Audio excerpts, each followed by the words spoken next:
Alors bonjour à toutes et à tous et bienvenue dans cette nouvelle capsule éducation consacrée à la gestion. Et oui, vous allez découvrir tous ensemble que la gestion, ça peut être facile, ça peut être agréable à apprendre. Alors, soit si vous regardez cette vidéo, vous êtes des élèves de ma première STMG, soit vous n'êtes pas dans ma classe, mais c'est pas grave, on peut toujours apprendre des choses. Allez, on y va tout de suite.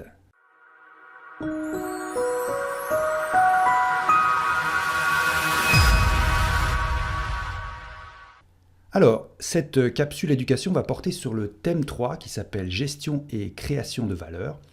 Nous sommes dans le cas du chapitre 10, les activités de gestion. Alors vous verrez que j'ai mis un petit A puisque en fait j'ai découpé ce chapitre en plusieurs tranches. Et donc à chaque fois vous aurez une lettre de l'alphabet qui va suivre. Alors, A, B, C, je pense qu'on va s'arrêter à C, mais enfin bon ça dépend. D'accord? Ok, allez on y va tout de suite.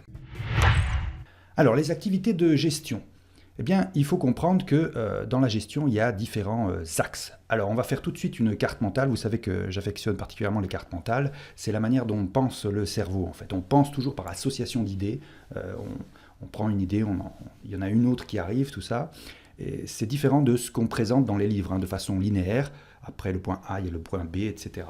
Donc, on va faire une carte mentale pour déployer un petit peu ce qu'on appelle l'organisation et voir les différents axes de gestion. Alors, encore une fois, l'organisation... c'est pour nous l'administration, l'entreprise ou l'association. Alors le premier axe qu'on peut développer, en fait, ce sont les activités commerciales, essentiellement celles qui touchent les clients et les fournisseurs. Clients et fournisseurs, c'est bien de les considérer à peu près sur le même axe, sur le même plan. Alors qu'est-ce que ça peut être ces activités commerciales ? Elles recouvrent, comme je viens de le dire, donc les clients ou les usagers. Les usagers, c'est surtout le terme qu'on emploie pour une administration, d'accord ? Et aussi une association, et les fournisseurs. Voilà, on verra ça un petit peu plus tard dans la vidéo. Ensuite, on a ce qu'on appelle les documents commerciaux. Alors, si vous voulez, les documents commerciaux, ils sont liés aux activités commerciales, puisque c'est le support, si vous voulez, juridique qui aide à dérouler ces activités commerciales. Mais je pense qu'il faut vraiment, y consacrer une partie dans ces vidéos qui soit vraiment spécifique en elle-même. Alors les documents commerciaux, par exemple, ce sont les devis. Alors les devis, en fait, c'est dans la relation contractuelle, si vous voulez, c'est une offre. Une offre que vous faites à quelqu'un qui est potentiellement intéressé par ce que vous faites. D'accord ? Donc, par exemple, lorsque vous allez sur Internet, vous avez des offres qui sont affichées, vous avez des prix. Si vous voulez acheter, je ne sais pas moi, des accessoires de bureau ou alors un micro ou alors je ne sais pas, enfin tout ce que vous trouvez sur Internet, là en fait vous avez une offre, vous n'avez pas à demander un devis si vous voulez. Mais lorsque c'est un petit peu plus compliqué, par exemple vous voulez faire réparer votre voiture, vous ne savez pas exactement ce qu'elle est la voiture, ou alors vous voulez faire construire une maison, quelque chose disons d'un peu plus de grande ampleur, là il faut demander un devis. C'est-à-dire vous voulez savoir en gros qu'est-ce que le professionnel en face de vous estime, combien ça va vous coûter si vous voulez, combien il va vous facturer à la fin. C'est ce qu'on appelle un devis. En principe, c'est fait par un professionnel. Donc si vous voulez, dans la relation contractuelle, on n'a pas encore signé de contrat, mais c'est comme ça, vous devez savoir, vous devez être informé avant de vous engager. D'accord ? Alors le bon de commande, c'est ce qui vient après, disons, le devis. Vous avez reçu votre devis, ou alors par exemple sur Internet, ou alors lorsque vous êtes dans un supermarché, vous avez vu un produit, vous le prenez, vous le mettez dans votre caddie. C'est vrai qu'il n'y a pas de bon de commande. Si vous voulez, dans le supermarché, il y en a un virtuellement. Donc vous êtes d'accord, et là, il y a un bon de commande. Alors là, juridiquement, si vous voulez, c'est intéressant, il y a le devis, il y a le bon de commande, et donc même s'il n'y a pas forcément un contrat écrit, là, il y a un contrat, disons, tacite, il existe. Donc il y a eu accord, si vous voulez, sur la chose que vous voulez transférer entre vous, ou le service, le bien ou le service. Et donc là, il y a contrat. Il y a les bons de livraison. Alors une fois, si vous avez, ça c'est dans une relation contractuelle, disons, relativement continue, qui dure dans le temps. Si vous avez un fournisseur auquel vous avez besoin de recourir pour différentes pièces, et souvent, alors là, il va vous donner une bonne livraison. Donc ça veut dire, ça va permettre, si vous voulez, de valider le fait qu'il vous a livré tant de paquets, de tant de pièces, à telle date, etc. etc. Ça aide beaucoup pour la relation contractuelle qui va se dérouler dans le temps. D'accord ? Et puis la facture, la facture, en principe, elle vient au bout d'un moment, elle est agréée entre les parties, et puis là, on reprend toutes les informations, je vous ai livré tant de pièces à telle date, etc., et ça fait tant, il y a tant de TVA, voilà. Ça, c'est la facture. D'accord ? Donc si vous voulez, dans la relation contractuelle, il faut bien comprendre ces différents temps avant que l'on contracte, c'est-à-dire là, on peut avoir un devis, ou alors on regarde des offres, ou alors on n'est pas encore décidé. Après, quand on se décide Eh bien, on fait un bon de commande, ou alors on prend l'objet en question, ou alors on le commande sur Internet. Vous voyez, il y a toujours ça. Et puis après, bon, bah, il faut qu'il soit livré. Alors, soit la livraison est immédiate lorsque vous allez au supermarché, voilà, ou alors au marché, ou alors lorsque vous allez acheter en magasin, soit elle est différée, hein, ça prend un petit peu de temps. Et ensuite, en principe, il y a la facture en même temps et le bon de livraison. D'accord? Le bon de livraison et la facture. Les activités de production. Bon, ben, en principe, lorsqu'on est une organisation, on produit quelque chose, on produit de la valeur pour le vendre ou pour, disons, le mettre à disposition de ses usagers. D'accord? Donc il y a de la production d'un bien ou d'un service. D'accord? Ou de biens et de services au pluriel. Alors on va voir tout de suite la définition des activités de production. J'ai fait une définition très, très compacte, hein, si vous voulez, pour que ce soit simple à apprendre. Alors, les activités de production, elles consistent à créer et livrer des biens satisfaisant des besoins des clients ou des usagers.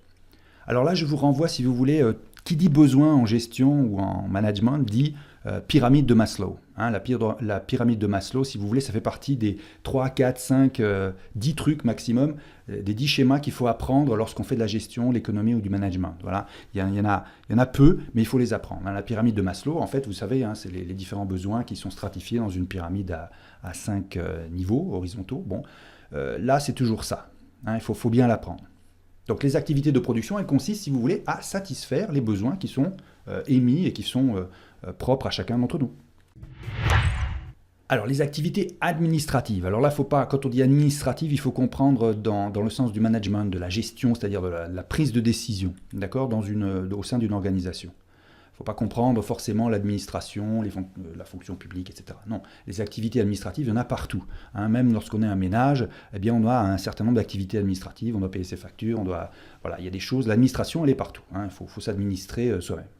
Donc, l'activité administrative, il faut la comprendre comme un support aux activités principales, les activités principales de coordination, commande et contrôle et direction spécialisée. On le verra un petit peu plus tard dans le cours de nos vidéos.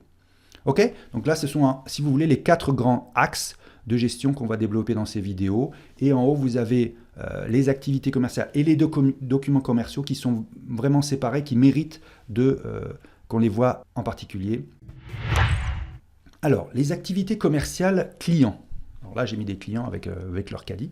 Donc, rappelez-vous bien, hein, on va considérer les activités commerciales comme étant celles qui concernent les clients et les fournisseurs. C'est bien toujours d'avoir cette vision du client et du fournisseur à la fois, puisque en principe on ne peut pas avoir l'un sans l'autre, sauf si vous créez quelque chose ex nihilo, de rien, c'est-à-dire si vous apportez vous-même tous les éléments nécessaires à la production. Alors les marchandises, ce sont des biens achetés et revendus en l'état, sans transformation. Voilà. C'est ce que vous faites par exemple lorsque vous allez chez votre commerçant. Le commerçant, il se débrouille lui pour pouvoir faire venir ces différents biens. Et puis, il les met à votre disposition. Alors, éventuellement, il y a d'autres services. Je ne sais pas, il offre un service après-vente, il vous explique, vous pouvez choisir, etc. Alors, des produits finis. Ce sont des biens fabriqués par l'organisation à partir de matières premières. Hein. Donc, il n'y a pas achat pour revente immédiate. Là, il y a achat, transformation, packaging, peut-être même un peu de marketing, etc. Et après, c'est de la vente. Les services. Alors les services, encore une fois, ce sont des biens immatériels dont la production et la consommation sont simultanées. D'accord? Ça, le transport, c'est vraiment l'exemple classique que vous pouvez donner en termes de services. Alors les activités commerciales clients se font donc à 3 niveaux. On va voir tout de suite. Alors le niveau 1 sur 3. Alors là, lorsqu'on parle client, si vous voulez, on parle vente. Hein. Donc on va voir l'avant-vente, la vente et puis l'après-vente. D'accord? Il y a toujours 3 temps. Rappelez-vous, hein.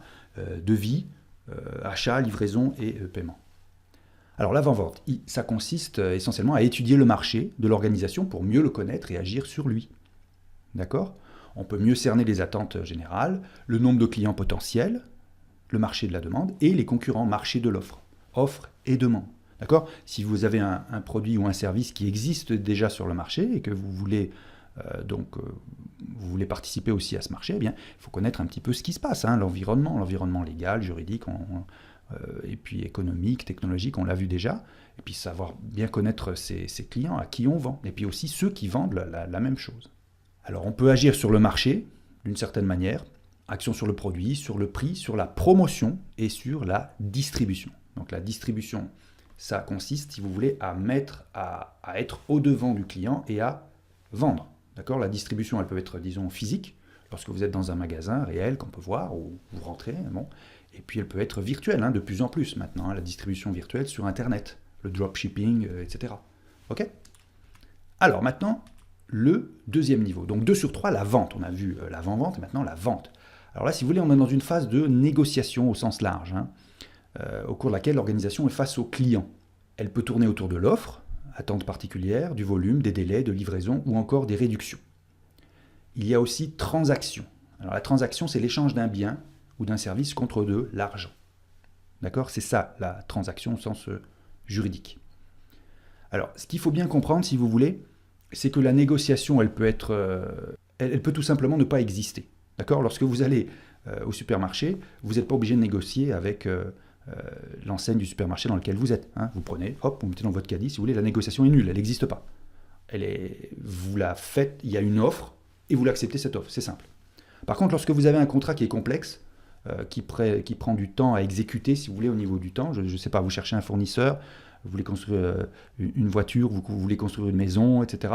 Là, c'est pas comme ça, c'est pas comme au supermarché. Donc là, il faut se mettre d'accord. La négociation, si vous voulez, ne pensez pas du tout au marchand de tapis, non. C'est pas ça où on est en train de négocier le prix vite, non. La négociation, ça consiste à trouver des accords dans le temps et dans l'espace et d'un point de vue financier pour accorder tous les flux qui se font sur un projet complexe. Par exemple, essayez d'imaginer simplement l'objet de votre entreprise, c'est de construire des maisons. D'accord? Alors, les constructeurs immobiliers, ils n'ont pas toutes les matières premières nécessaires. Il faut qu'ils négocient avec certains fournisseurs. Le chantier se déroule sur plusieurs mois. D'abord, il faut faire le gros œuvre. Ensuite, il faut faire les finitions, etc. Il y a plusieurs phases qui sont bien connues. Et donc là, il faut négocier. Ça veut dire qu'il faut prendre le temps de discuter, de voir quand, comment, où ça se passe. Et puis, il faut le faire aussi au cours de chantier. D'accord? Mais ça, si vous voulez, c'est la vision de l'organisation par rapport à celle du consommateur. Le consommateur, en général, il n'y a pas de négociation, il le fait immédiatement. Sauf si, évidemment, vous voulez, je ne sais pas, faire un gros achat, un gros frigo, une grosse télé, où là, vous négociez, dans le sens de prendre connaissance du produit.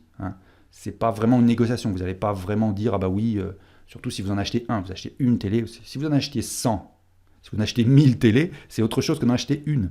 Voilà, la marge de négociation, elle est beaucoup plus petite. C'est normal. Le troisième niveau, donc l'après-vente. L'après-vente, ça consiste, si vous voulez, à proposer un service d'après-vente et de suivre les règlements en vigueur dans le pays où la transaction a eu lieu.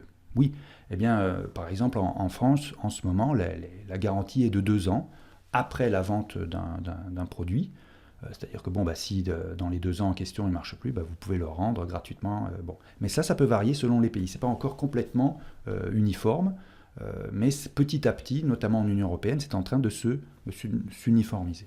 D'accord? Donc ça c'est important. Je pense que si vous avez une organisation que vous allez créer, ça c'est vraiment un aspect très important, surtout maintenant lorsque les chatbots commencent à se multiplier, lorsque les répondeurs au téléphone, ce n'est pas forcément des humains, c'est des robots. Je veux dire, là, il faut vraiment soigner, on peut faire la différence par rapport à la concurrence. Si vous avez véritablement un humain, une personne qui est là et puis à qui vous pouvez parler. Essayez de vous mettre à la place, tout simplement, ça vous est arrivé peut-être. Mettez-vous à la place du consommateur qui ne sait pas, il aimerait bien qu'on lui parle, que quelqu'un lui parle. Pas forcément pour s'énerver, mais pour qu'on explique. Alors maintenant, on va voir, si vous voulez, les activités commerciales du côté du fournisseur. C'est toujours intéressant de pouvoir, d'un point de vue philosophico-gestionnaire, si vous voulez, c'est toujours intéressant de se considérer soi-même à la fois comme un client de quelqu'un, mais aussi comme le fournisseur de quelqu'un. Vous êtes le client, parce qu'à ce moment-là, vous avez un peu plus de pouvoir, vous pouvez décider, c'est vous qui donnez l'argent. Mais vous êtes aussi le fournisseur, en quelque sorte, d'autres personnes dans la chaîne de valeur, dans la chaîne de richesse qui se crée au cours de différentes transactions. D'accord? Donc c'est important, si vous voulez, de considérer le fournisseur, à mon avis, d'un point de vue raisonnable, et surtout pas d'un point de vue vous donnez l'ordre au fournisseur, il fait ceci, il fait cela. Il faut essayer, si vous voulez, d'équilibrer. À mon avis, si vous voulez travailler dans le long terme avec des fournisseurs, travailler dans la confiance, travailler dans l'égalité, sur un pied d'égalité si possible. Ok? Alors, petite définition en rouge. Donc les approvisionnements ou les appros. Souvent on attend appro, mais ça veut dire les approvisionnements. Ou alors les services des achats. Achat, appro, il y a quelques différences subtiles, mais pour nous, ça suffira. Alors, ça consiste à satisfaire les besoins internes de l'organisation. Oui, si vous voulez produire des choses, les vendre, ben vous avez des besoins de l'autre côté. Il y a du in et du out. Le out, ça consiste à vendre, et puis il vous faut du in pour pouvoir vendre. Alors là encore, si vous voulez, c'est pour ça qu'on a une présentation très similaire, très parallèle à ce qu'on a vu juste maintenant avec les clients. Donc là, encore une fois, eh bien, on peut se faire livrer, se faire fournir des marchandises qui sont destinées à la vente. Les matières premières, qu'on va peut-être appeler MP, les matières premières grand M, grand P, et les consommables, pour les biens fabriqués. Oui, encore une fois, si vous faites des meubles, par exemple, si votre organisation construit des meubles, vous avez besoin de planches, vous avez besoin de vis, vous avez besoin d'un certain nombre de choses que vous allez transformer et ensuite les revendre. Les consommables, ce sont des choses qui vont disparaître tout de suite. Si par exemple vous imprimez des feuilles de papier, là ce sont des consommables, vous les mettez dans l'imprimante, hop, elle sort, bon c'est fini. Elle a terminé son utilisation et donc vous ne pouvez pas la réutiliser. D'accord ? Là, c'est une différence qu'il faut faire, si vous voulez, entre les consommables, les achats, et les investissements. On verra ça un petit peu plus tard en comptabilité. L'investissement, c'est une acquisition que vous faites et qui va vous rapporter de l'argent et puis qui ne disparaît pas, qui ne se consomme pas tout de suite. L'exemple type, c'est par exemple la grosse photocopieuse. D'accord ? Une grosse photocopieuse, une fois que vous faites une photocopie, elle est toujours là, la photocopieuse. D'accord ? Et puis, voilà. Et le consommable, c'est la feuille de papier que vous mettez dans la photocopieuse. Ensuite, les services nécessaires au bon fonctionnement de l'organisation. Alors là, il faut comprendre les services au sens large. Lorsque vous commencez à produire, eh bien, il vous faut de l'électricité, il vous faut de l'eau, il vous faut peut-être du gaz, il vous faut de l'Internet. Bon, ça, c'est quelque chose qui est, classique, il vous faut ça. Mais ensuite, en fonction du type d'organisation que vous avez besoin d'autres matières premières, d'autres services particuliers. Alors là, je ne peux pas rentrer dans les détails, puisque là, en théorie, c'est très général. Mais encore une fois, si on suit notre exemple du magasin de meubles que vous avez, ou de l'association qui crée des meubles, eh bien là, vous avez peut-être besoin de temps en temps d'avoir qu'on vous livre différentes planches, qu'on vous livre différentes pièces de quincaillerie ou de bricolage. Vous avez sans doute besoin aussi des services comptables. Je veux dire, on a tous besoin, toutes les organisations ont besoin de faire de la comptabilité. Là, vous avez besoin de faire appel à un expert comptable, etc. Donc, il y a toujours besoin de services. On ne peut pas produire sans avoir des biens ou des services à acquérir. Alors maintenant, on va voir les activités commerciales de fournisseurs. Elles sont à 3 niveaux. C'est pour ça que j'ai mis le petit doigt, les 3 doigts. Alors là encore, regardez, parallèle. Donc on avait parlé tout à l'heure des ventes, l'avant-vente, vente et après-vente. Là, c'est très similaire, c'est pareil. Alors l'avant-achat. Eh bien là, lorsque vous avez besoin d'acheter des choses pour pouvoir produire d'autres choses, eh bien il faut déterminer vos besoins et les contraintes internes, comme la quantité, des biens dont vous avez besoin, des services, la qualité, le délai, les coûts. D'accord ? Il y a des paramètres qu'il faut bien connaître. Alors là, je vous conseille, il faut faire des tableaux, des grilles, des choses comme ça. Vous pouvez utiliser un tableur tout bête, mais c'est très utile de prendre des décisions en fonction de critères objectifs. D'accord ? Pas à la tête du client ou à la tête du fournisseur, si vous voulez. Bon, la confiance viendra au bout d'un moment, mais c'est très important de prendre des décisions économiques sur des critères économiques. Et donc des critères objectifs. Alors, l'achat. Eh bien là, c'est une phase de négociation identique aux activités commerciales. Oui, là, il n'y a pas besoin de réinventer la poudre ou de réinventer l'eau chaude. Essayez d'imaginer simplement une négociation pour une maison, pour construire une maison avec, vous voulez savoir exactement, avec l'électricien qui va livrer les différentes choses. Eh bien, essayez de toujours penser que vous avez une casquette client et une casquette fournisseur. Vous êtes forcément le fournisseur de quelqu'un et forcément le client de quelqu'un. Donc si vous voulez, il faut pouvoir se mettre à la place de l'un ou de l'autre, sauf si vous êtes par exemple directeur des achats. Bon là il faut y penser, ou directeur commercial, directeur des ventes, mais il faut toujours être dans la tête, la mentalité de l'autre personne qui est en face de vous pour pouvoir comprendre vraiment ses besoins et y répondre. D'accord ? Y répondre de façon objective, sincère et honnête. L'achat ensuite, phase 3. Alors le service après achat en cas de litige et de suivi des éventuels stocks. Bon, essayez de penser lorsque vous avez par exemple ramené un de vos objets défectueux à un supermarché ou alors une enseigne dans un magasin, et bien là il y a quelqu'un qui s'occupe de vous. Et bien là c'est le service après achat. Pour vous c'est le service après vente, pour vous êtes client, mais pour eux, eh bien, ils vont s'adresser, si vous voulez, puisqu'ils ont acheté, par exemple, vous avez un ordinateur, vous ramenez un ordinateur à un magasin. Là, vous allez au service après-vente, puisque vous avez, ils vous ont vendu. Mais eux, d'un certain côté, ils vont prendre votre ordinateur, ils vont peut-être vous en donner un autre, mais leur ordinateur, eux, ils l'ont acheté pour le revendre, vous êtes bien d'accord. Et là, ils vont aller, si vous voulez, à un autre niveau, donc à leur fournisseur, pour aller voir le service après-vente de fournisseurs, d'accord, pour essayer de régler ce problème, puisque ce n'est pas forcément à eux, puisqu'ils ont acheté pour revendre. Ok? Est-ce que vous comprenez ces différents niveaux? Il y a toujours une chaîne, on est toujours dans une chaîne, un maillon de la chaîne, on n'est jamais, enfin, sauf si on est consommateur final, on est au bout de la chaîne. Mais lorsqu'on est dans une organisation, on est dans une chaîne. Alors, les 3 contraintes des approvisionnements. Vous voyez, j'ai mis une petite image avec des requins. Alors, c'est vrai qu'on a toujours des contraintes, et là, on en a 3. On va faire simple. D'abord, les coûts. Il faut maîtriser les coûts des biens entrants. Oui, parce que, bon, à la fin de l'année, vous avez donc vos revenus, vos recettes, vos dépenses, etc. Donc, on fait une grande addition-soustraction qui s'appelle le compte de résultat. Hop, et puis à la fin, on a le résultat. D'accord? On a le bénéfice ou la perte. Bénéfice, on est content. Perte, on est un peu moins content. Donc, dans la partie, si vous voulez, recettes, revenus, là, c'est tout ce qui est à vos ventes. Et là, dans la partie dépenses, eh bien, ce sont les coûts. Pour vous, ce sont des coûts. Pour les autres, ce sont des prix pour vos fournisseurs. Donc, tout ce qui rentre, eh bien, vous devez avoir des coûts maîtrisés. C'est-à-dire qu'il ne faut pas que ça commence à déraper, sinon, vous allez avoir une marge inférieure. La qualité. Alors, la qualité des biens que vous avez, que vous demandez, c'est en fonction du besoin. Il ne faut pas qu'elle soit supérieure ni inférieure. Attention, s'il vous plaît, la mauvaise qualité n'engendre jamais de la bonne qualité. Jamais. Donc si vous voulez faire des économies, c'est très simple. Vous pouvez acheter le premier produit qui arrive, la première matière première, mais bon, il faut quand même vérifier la qualité, puisque vous, à votre tour, lorsque vous êtes dans la chaîne, vous devez quand même assurer une qualité qu'on est en droit d'attendre, un niveau de qualité. Ensuite, le délai. Alors le délai, si vous voulez, ça c'est l'aspect temps. Le coût, c'est l'aspect financier. La qualité, c'est l'aspect donc qualitatif de ce qu'on attend. Il y a un cahier des charges du produit ou du bien ou du service que vous vendez, que vous mettez sur le marché. Et le délai. Alors le délai, pour ce qui concerne les approvisionnements, eh bien vous avez un cycle de production, d'accord? Vous avez un certain processus qui est connu, que vous maîtrisez. Il vous faut tant de matières premières ou tant de services pour pouvoir, au bout d'un certain nombre de jours, avoir votre bien ou service fini. Donc il faut disposer de ce dont on a besoin au moment où on a besoin. Si c'est trop tôt, eh bien, il va falloir stocker. D'accord? Si vous faites des meubles et que vous recevez des planches, mais vous n'avez pas assez d'employés pour produire vos meubles, eh bien, il va falloir stocker. Et ça, stocker, ça veut dire qu'il vous faut un immeuble, un endroit pour pouvoir stocker, et puis ça coûte. On verra plus tard comment calculer ça au niveau des frais de stockage, mais ça vous coûte. Même si vous ne le voyez pas, ça vous coûte. D'accord?